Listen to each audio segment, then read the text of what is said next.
Hello everyone, and welcome back to Wicked Reading.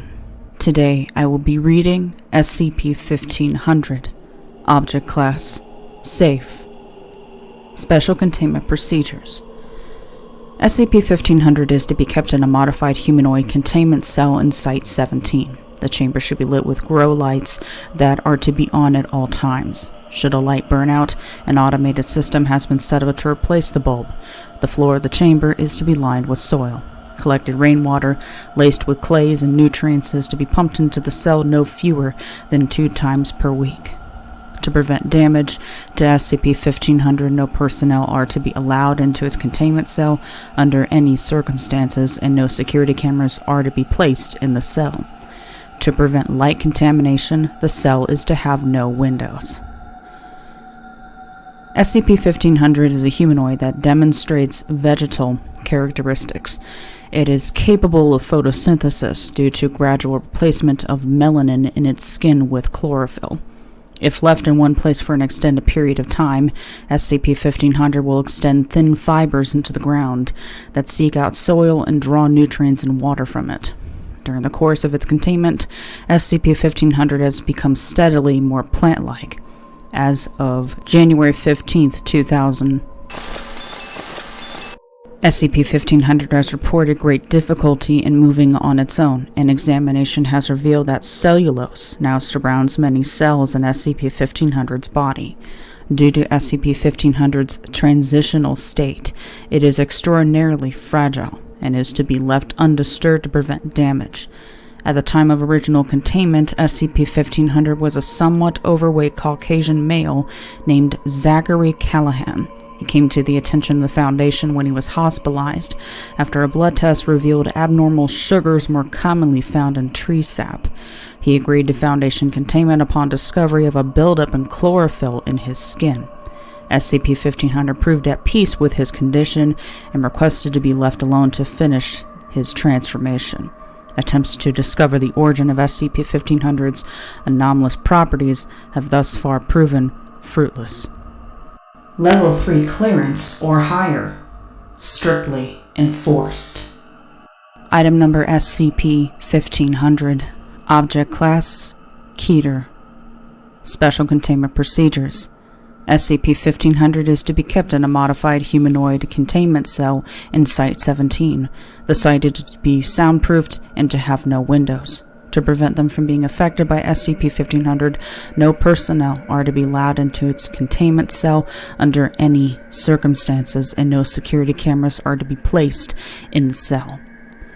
A false containment document for SCP-1500 is to be established with the intent of discouraging further investigation or rescue attempts. In the event of an attempted containment breach, all involved are to be terminated. All personnel experiencing persistent headaches or found to have been affected by SCP-1500 will be transferred away from Site-17. SCP-1500 is a featureless humanoid with smooth, greenish-gray skin and a highly distended abdomen. Its limbs are long and multi-jointed. Its skin is metallic in texture and very durable, demonstrating a tensile strength of about 1.2 gigapascals. Though it has no visible sensory organs, it apparently possesses senses roughly equal to that of a human.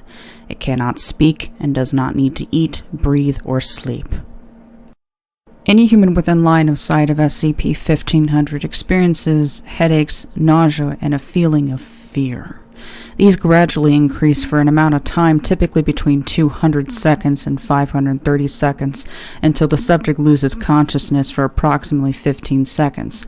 Upon awakening, the subject retains no memory of their previous time exposed to SCP-1500, and thereafter perceives SCP-1500 as a Caucasian human male named Zachary Callahan. Subjects' memories are altered to include SCP-1500, usually as a friend from childhood or early adulthood. Subjects are also capable of communicating with SCP-1500. No attempts to reverse this change have proven effective to date. Though amnestics are able to remove memories of SCP-1500, albeit at a reduced success rate, affected individuals continue to perceive SCP-1500 as human in any future interactions. Addendum 1500-4 Recent developments suggest that SCP-1500 is able to affect people over long distances. In a recent speech, Senator alluded to a fishing trip he went on in his youth with a Zach Callahan. A background check revealed no persons by that name of the appropriate age living near Senator in the 1960s, and Senator was reported as having suffered a crippling migraine at a dinner party the week before. Addendum 1500-7. Persons recently affected by SCP-1500 have placed it in a more prominent role in their memories than previously observed. Rather than an old friend, SCP-1500 has often assumed the role of a parental figure, a former love, or a long-lost relative. In all cases, affected individuals report that they associate SCP-1500 with protection and adoration. Addendum 1500-20. As of August 1st, 2000, an estimated 23,000 people across the world have been affected by SCP-1500. Of possible note is that SCP-1500 is disproportionately targeting political or military figures and Foundation personnel. Upgrade to Keter requested.